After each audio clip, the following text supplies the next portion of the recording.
பகை என்ன வந்தாலும் பதறாதவன், பதவிகள் தடுத்தாலும் பணியாதவன், ஊர் கூடி எதிர்த்தாலும் மிரளாதவன், ஒற்றையாய் பல பேரை வதம் செய்தவன்.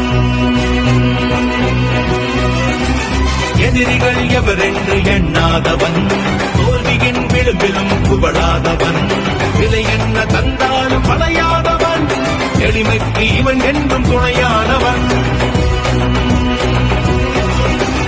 மலையாக நின்று மற்றோரில் வென்று அடுத்த நடம் எதிர்வென்று அஞ்சாமல் களமாடுவான். இதை போல மறைவாக வாழ்ந்தவன் இன்றுதான் மத யானை போல் வருகிறான். அடையாளம் தெரியாத உடையோடு திரிந்தவன் படையோடு நடப்பயர்கிறான்.